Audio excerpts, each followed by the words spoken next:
भगवान बाबा की असीम अनुकंपा से हम सभी ये ई स्टडी क्लास में ये चर्चा कर रहे हैं कि हमारा जीवन कैसे सुखमय हो। और इस संदर्भ में हमने सभी वक्ताओं को सुना और सब लोगों ने अपने अपने विचार प्रस्तुत किए। और मैंने देखा कि हर व्यक्ति बड़े विद्वत्पूर्ण ढंग से चीज़ों को प्रस्तुत किया और ऐसी कोई बिंदु नहीं है, ऐसे कोई बिंदु नहीं है जिन बिंदुओं को उन लोगों ने न पकड़ा हो। क्योंकि सुख जो है वो जीवन की सबसे बड़ी उपलब्धि और उद्देश्य है। हर व्यक्ति सुख की प्राप्ति करना चाहता है और इसलिए हम इस जीवन में हरदम उसी की तरफ बढ़ते रहते हैं। किंतु अब ये दो शब्द जो बने हुए हैं, एक तो है हैप्पीनेस, सुख, और दूसरा है जीवन। तो ये सुख और जीवन, ये दोनों देखा जाए तो बड़े विरोधाभासी शब्द हैं। क्योंकि जीवन जो है वो संसार से जुड़ा हुआ है और सुख जो है वो संसार से न जुट करके वो अध्यात्म से जुड़ा हुआ है। और ये जीवन को यदि हम इस ढंग से यदि हम आपको समझाना चाहें तो जैसे कि हम यदि किसी अपने भौतिक जीवन में, जैसे हम मार्केट में जाएं और मार्केट में जाने के बाद किसी चप्पल की दुकान पर जा करके कहें कि हमें 1 किलो काजू कतली दे देना, तो वह व्यक्ति आपसे यही कहेगा कि आप गलत दुकान पर आ गए हो, आप मिठाई की दुकान पर नहीं हो, यह जो है ये जूते की दुकान है, काजू कतली के लिए आपको मिठाई की दुकान पर जाना पड़ेगा। तो फिर ये जो दोनों विरोधाभासी चीजें हैं, इनका समन्वय कैसे हो? और ये जो ज्ञान है, क्योंकि सुख जो है सही वास्तव में जो सुख होता है वह सुख तो ऐसा है जो अनंत काल तक और अनंत मात्रा का हो। जब तक वह अनंत काल और अनंत मात्रा का नहीं है तब तक वह सुख नहीं है, बाकी संसार में जुड़ा हुआ है। और अनंत काल और अनंत मात्रा का सुख जो है वह क्या है? उस संदर्भ में जब भगवान राम के नामकरण की बात आती है तो वशिष्ठ जी यही कहते हैं कि जो सुखधाम राम असनामा अखिल लोकदायक विश्रामा। ये जो राम का नाम है वह क्या है? वह है एक सागर की भांति है। और वो सागर जो है जिसकी एक बूंद से पूरा त्रैलोक्य जो है वो सुखी होता है। जो आनंद सिंधु सुख राशि और सीकर ते त्रैलोक्य सुपासी। तो ऐसा व्यक्ति जो है दिखाई पड़ रहा है वो भगवान राम है। इसलिए राम जो है इनका नाम होगा, क्योंकि राम का मतलब ही आनंद होता है। और आनंद, सुख और भगवान, ये जो हम शब्द कहते हैं, ये शब्द एक दूसरे के पर्यायवाची हैं। तो ब्रह्म कहो या भगवान कहो या आनंद कहो, ये सब एक पर्यायवाची है। और अभी मैं आप लोगों को बताऊं कि जो डॉक्टर नीरज ने एक बात कही कि जब सुख की बात आती है तो सुख हमें जो प्राप्त होता है, सुख क्या है? It is union with God. जब हम ईश्वर से जुड़ते हैं तो हम सुखी होते हैं। तो ये जो सुख की बात है ये आध्यात्मिक बात है। और इस तरह से सभी वक्ताओं ने, हम चाहे पूजा जी को ले लें या हम चौधरी जी को ले लें, महीधर ने बात कही, सुधाकर ने, सब लोगों ने बात कही कि ये सारी चीजें जो है वो मन से जुड़ी हुई हैं। मन में हमें ईश्वर से जब हम नजदीक पहुंचते हैं तो सुख प्राप्त करते हैं, और जिस दिन हम ईश्वर से अलग हो जाते हैं वो दुख का समय हो जाता है। और यही सुंदरकांड में भगवान राम हनुमान जी से कहते हैं कि कहा हनुमंत जी भगवान राम से कहते हैं कि कह हनुमंत विपत्ति प्रभु सोई जब तव सुमिरन भजन न होई। जिस दिन हम ईश्वर से अलग होते हैं उस दिन हमारी विपत्ति हो जाती है और हम दुख में डूब जाते हैं। और तो सुख क्या है, जब हम ईश्वर से जुड़ते हैं तो सुख प्राप्त होता है, और यह सुख की बात है। और इसीलिए रामचरितमानस के उत्तरकांड में एक बड़ा प्रश्न गरुड़ ने काकभूषुंड से कहा, और सप्त प्रश्न के नाम से जाना जाता है, लेकिन उसमें पहला प्रश्न है, वो गरुड़ जी से कहते हैं कि बड़ दुख कवन कवन सुख भारी, सोई संक्षेप ही कहूं विचारी। सबसे बड़ा दुख क्या है और सबसे बड़ा सुख क्या है, और यहां ये बात वो संसार के संदर्भ में कह रहे हैं, क्योंकि संसार में भी हम चूंकि आनंद स्वरूप हैं, प्रेम स्वरूप हैं, इसलिए सतत हमारे जीवन के अंदर उसके प्रति चाह बनी हुई है। हम चाहते हैं उसको हरदम प्राप्त करना चाहते हैं, हम उसी से मिलना चाहते हैं। उसी तरह से जैसे नदियां समुद्र की तरफ भागती हैं, ठीक उसी प्रकार से हर जीव जो है वह आनंद की तरफ भागना चाहता है, क्योंकि वो जीवात्मा परमात्मा स्वरूप है, आनंद स्वरूप है, ब्रह्म स्वरूप है, हम उसकी तरफ भागते हैं। किंतु हम इस जीवन में जब जाते हैं तो देखते हैं कि यहाँ जो सुख है वह सीमित सुख है। एक कार्य की समाप्ति हुई, वो पूर्ण हुआ, सफल हो गया, हम सुखी हो गए, और फिर जैसे ही वो प्राप्त कर लेते हैं, दूसरी कामनाएं हमारे जीवन में आ जाती हैं, और फिर वो कामनाओं के पीछे चढ़ जाते हैं, और फिर हमारे अंदर दुख आ जाता है। तो इस तरह से दुख और सुख जो है जीवन में जुटे हुए हैं। तो जब जीवन की बात आती है तो ये जो प्रपंच कहा गया है हमारे शास्त्रों में कि ये जो जीवन है वह प्रपंच है, तो प्रपंच में क्या है, कहाँ ही वेद इतिहास पुराना और विधि प्रपंच गुण अवगुण साना। ये जो प्रपंच है, ये जो जीवन है, इसमें गुण और दोष मिश्रित हैं, और ऐसे मिश्रित हैं, उसको शब्द लिखा हुआ है सानना। तो सानने का मतलब यह होता है कि जैसे हम आटे को सानते हैं, तो आटे में जब हम पानी डाल देते हैं, सूखे आटे में पानी डाल देते हैं, और पानी डालने के बाद सान करके हम लोई बना लेते हैं, तो ऐसी स्थिति में हम लोई के प्रत्येक कण में हम उस सूखे आटे को प्राप्त करेंगे और उसमें पानी भी प्राप्त करेंगे, और यदि उसे हम अलग करना चाहें तो बड़ा मुश्किल है, और वह मुश्किल है इसलिए वो साधना का विषय है। और इसलिए वो ज्ञानी के संदर्भ में उस चीज को संतों के लिए बात कही गई कि ये संत जो है क्या है, वो उस तरह से हैं जैसे हंस होते हैं। तो हंस वो क्या करता है, दूध से पानी निकाल देता है और दूध को ग्रहण कर लेता है। तो जड़ चेतन गुण दोषमय विश्व कीन करतार, संत हंस गुण गहहि पय परिहर वारी विकार। और ये कला होनी चाहिए। तो ये सब नहीं कर सकते हैं। वास्तव में दूध में भी पानी ऐसा मिला हुआ है कि आप दूध से पानी अलग नहीं कर सकते हैं, क्योंकि दूध से अगर पानी अलग कर देंगे तो दूध नहीं रह जाएगा।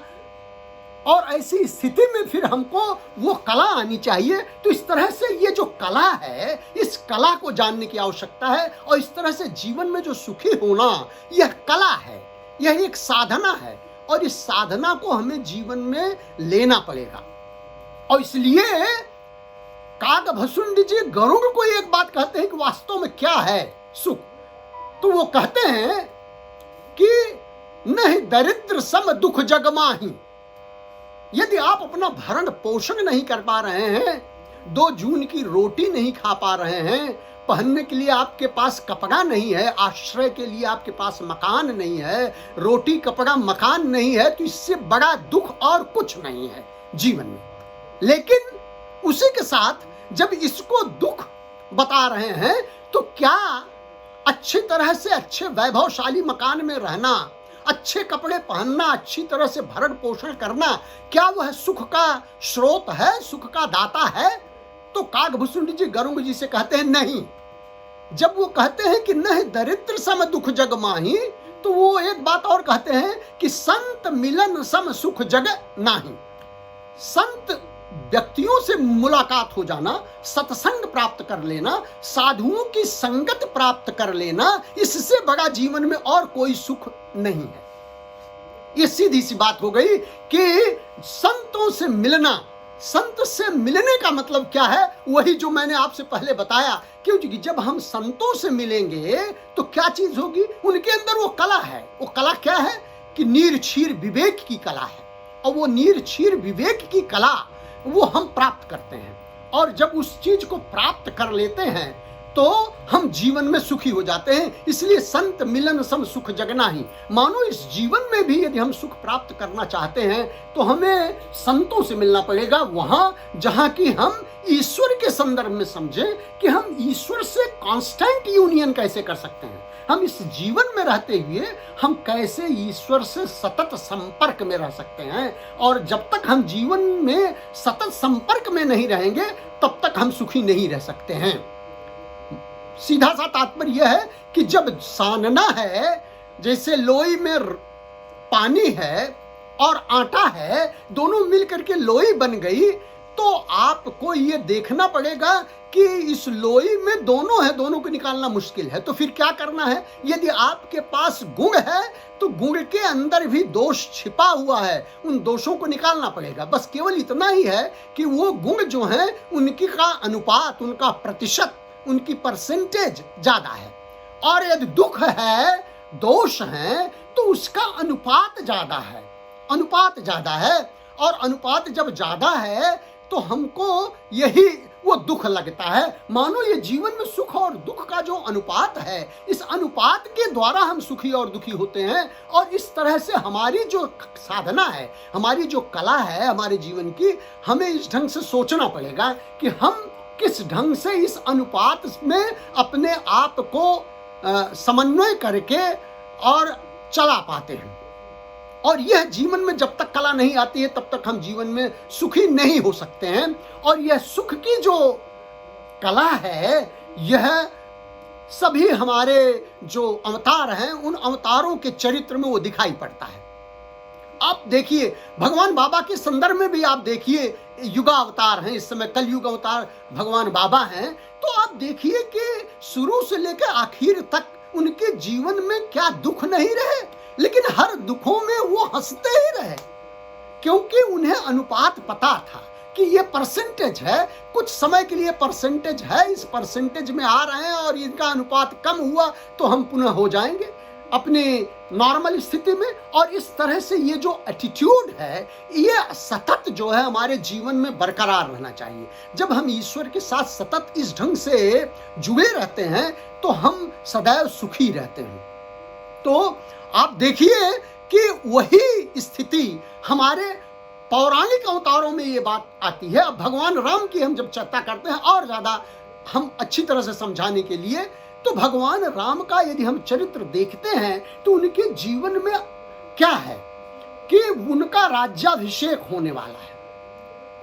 ये राज्याभिषेक की पूरी तैयारी हो गई है कि कल राज्याभिषेक होगा। और उस राज्याभिषेक की रात्रि में सारी चकाचौंध को देखते हुए दो लोगों ने षड्यंत्र किया। मंथरा ने और कैकेयी ने मिलकर ऐसा षड्यंत्र किया कि अचानक सारे पासे पलट गए और यह हो गया कि भगवान राम को 14 वर्ष के लिए वन जाना होगा। अब जब यह बात हो गई कि भगवान राम को वन जाना हुआ, तो ये तो भगवान राम को पहले था कि अब हम राज्याभिषेक हो जाएगा। और दूसरे दिन जब ऐसी परिस्थिति बनती है कि उन्हें वन जाना है तो बड़ा दुखी होना चाहिए, लेकिन ऐसी बात होती नहीं है। संत तुलसीदास जी रामचरितमानस में उसकी कल्पना करते हैं कि यदि उनको राज्याभिषेक का सुख मिलना था और यदि वह नहीं मिला और यह हो गया कि वनवास होना है, तो उनकी मानसिक भावना क्या बन रही है। एक चौपाई संत तुलसीदास जी लिखते हैं उस संदर्भ को समझाने के लिए कि नव गयंद रघुवीर मन राज अलान समान छूट जाहि बन गमन सुनि उर आनंद अधिकान। ये भगवान राम इतने आनंदित हो गए कि पहले तो थोड़े सुखी थे कि चलो हमको राज्याभिषेक होगा, लेकिन अब कितने सुखी हो गए कि कह रहे हैं कि नव गयंद रघुवीर मन, भगवान राम का जो मन था एक हाथी के बच्चे के समान था, जो सोने की साखल से एक खूंटे में बंधा हुआ था। अब ये देखिए उसका सुख कि एक छोटा सा हाथी, लेकिन वो सोने की साखली से बंधा हुआ था। लेकिन जैसे ही उसकी सोने की साखली छूटी तो इतना खुश होकर के भगा कि बस अब किसी तरह से हम इससे मुक्त प्राप्त हो गए, अब मुझे बन जाना है, मैं अपनी जगह चला जा रहा हूं। ये उनकी आनंद की अधिकता हो गई, मानो जो सुख का अनुभूति थी वो और बढ़ गई। ये जो एटीट्यूड है, यह जो स्वभाव है, ये दुख में सुख है। अब आप देखिए, और फिर वही स्थिति की चर्चा फिर आगे की चौपाई में भी होता है। मैं समझाने के लिए आप सब लोगों को ये बात बताना चाहूंगा। और फिर जब ये पता चल जाता है कि उन्हें 14 वर्ष का वनवास होगा, तो वो जाते हैं कि अपनी माँ से, कौशल्या से मिलने के लिए जाते हैं। और जब कौशल्या से मिलने के लिए जाते हैं तो कौशल्या को पता ही नहीं रहता है कि क्या हो गया है। और वो जाते हैं तो जाते ही वो पुचकारने लगती हैं और बेटे के सर पर हाथ फिराने लगती हैं, बोले कि बेटा अभी अभी सवेरा हुआ है, तुम्हारा राज्याभिषेक का प्रोग्राम शुरू होगा, और जब शुरू होगा तो ये प्रोग्राम बहुत लंबा चलता है, तुमको खाना पीना नहीं मिलेगा, उपवास करना पड़ेगा, इसलिए थोड़ा कंदमूल फल। माता का क्या है, माता तो बच्चे के भूख को देखती है, उसके कष्ट को देखती है, और वो बोलती हैं कि भगवान राम को कि थोड़ा फल फूल खा लो और तृप्त हो जाओ, क्योंकि आगे जो प्रोग्राम होने वाला है वह प्रोग्राम बड़े लंबे समय तक चलेगा और तुम्हें कुछ खाने पीने को नहीं मिलेगा, इसलिए अभी खा करके तृप्त हो जाओ। और फिर भगवान राम उनकी बातों को सुनकर के, वहां संत तुलसीदास जी एक चौपाई लिखते हैं, और उस चौपाई को समझने की आवश्यकता है कि मातु वचन सुन अति अनुकूला। भगवान राम अपनी माता की वाक्यों को सुनते हैं, और वो क्या है, जन स्नेह सुर तरु के फूला। ऐसा लग रहा है कि जैसे प्रेम के कल्पतरु में फूल लग गया है, और उस प्रेम के कल्पतरु में फूल के जो श्रेय है, श्रेय का रूपी जो अंदर डंठल है, उस डंठल के नीचे सुख रूपी मकरंद है, और राम भौरा है। ऐसा लग रहा है कि भौरा जो है उस फूल के इर्द गिर्द उस मकरंद को, उस मधु को, रस को देख रहा है, और ऐसा बताने का प्रयास हो रहा है कि मधु, वो जो भौरा है, उस मधु को देख करके उससे आकर्षित होकर के उसमें भूल जाएगा। लेकिन भगवान राम के बारे में क्या कहते हैं संत तुलसीदास जी कि सुख मकरंद भरे श्रेय मूला, लेकिन देखी राम मन भंवर न भूला। लेकिन भगवान राम का मन रूपी भंवरा उसमें भूल नहीं जाता, उससे आकर्षित नहीं हो जाता है। और वो माता जी से कहते हैं, क्या कहते हैं कि माता जी आप एक बात समझ लीजिए, आज तो बड़ा अच्छा दिन हो गया। और क्या हो गया, कहते हैं कि यद्यपि हमको युवराज बनाने के लिए राज्याभिषेक किया जा रहा था कि मैं युवराज बनूंगा, और युवराज बनने के बाद थोड़े समय के बाद तब व्यक्ति राजा होता है, लेकिन आज तो हमें हमारे पिताजी ने और हमारी माता जी ने बड़ी कृपा कर दी कि हमको राज्य दे दिया है। तो डिसीजन जो है, जो निर्णय है, वो बदल गया है। कौशल्या ने कहा क्या तुमको डायरेक्ट राजा बना रहे हैं? कहा हाँ राजा बना दे रहे हैं, लेकिन कहा, बोले मुझे वन का राजा बना दे रहे हैं। वो कह देते हैं कि पिता दीन मुहि कानन राजू, मुझे जंगल का राजा बना दिया जा रहा है, और यहाँ का जो अयोध्या का राजा है वो हमारा छोटा भाई भरत होगा, क्योंकि यहाँ सारी व्यवस्था है, उसको व्यवस्था नहीं देखना पड़ेगा, वो आएगा तो अच्छी तरह से देख लेगा, छोटा है, कम समझता है। लेकिन मेरी समझदारी को ध्यान में रखते हुए उन्होंने सोचा कि जंगल जो अव्यवस्थित है, आगे जो चीज अव्यवस्थाएं हैं, उन अव्यवस्थित चीजों को मुझे व्यवस्थित करना है, और जब हम उस अव्यवस्थित चीजों को व्यवस्थित कर लेंगे तो हमारे जीवन में वास्तव में अयोध्या में संपूर्ण राम राज्य हो जाएगा और वो जंगल में सारी व्यवस्था हो जाएगी तो वह भी अयोध्या जैसे हो जाएगा। और इस तरह से आज हमें जंगल का राजा बना दिया है। मानो एक सकारात्मक सोच किस ढंग से होनी चाहिए, इस बात की चर्चा राम के चरित्र में दिखाई पड़ती है। और यह जो एटीट्यूड है कि आपको सुख में दुख देखना और दुख में सुख देखना, उनके अनुपात को देखना और उनके अनुपात को देख करके उतने ही अनुपात से आपको अपने जीवन में सुखी कर लेना ही महत्वपूर्ण कला है। और यह कला जो है हमारे युगावतारों के द्वारा मिलती है, और उन युगावतारों के द्वारा जब मिलती है तो उसी को ही देख करके हम अपने जीवन को सुखी बना सकते हैं। ये बड़ा महत्वपूर्ण सूत्र है। और इसलिए संत मिलन सम सुख जगना ही, हम जीवन में तब तक सुखी नहीं हो सकते हैं जब तक इस ढंग का समन्वय हम नहीं बना सकते हैं। क्योंकि सुख जो है, अगर अपरिमित सुख प्राप्त करना है, जो अनंत काल का है, जो अनंत मात्रा का है, तो वह तो ईश्वर का है। किंतु वह ईश्वर ही तो इस सृष्टि में हर जगह विराजमान है, और हर जगह जब विराजमान है तो हर जगह में उसका अनुपात कहाँ है? वो दोषों में भी विराजमान है और गुणों में भी विराजमान है, दुख में भी विराजमान है और सुख में भी विराजमान है। और उसमें ईश्वर का अनुपात कितना है, उस अनुपात को समझ लेना और समझ करके उसके साथ यूनियन बना लेना, उसके साथ संपर्क बना लेना, समन्वय बना लेना, आपको अनंत काल और अनंत मात्रा का सुख जीवन भर देता रहेगा।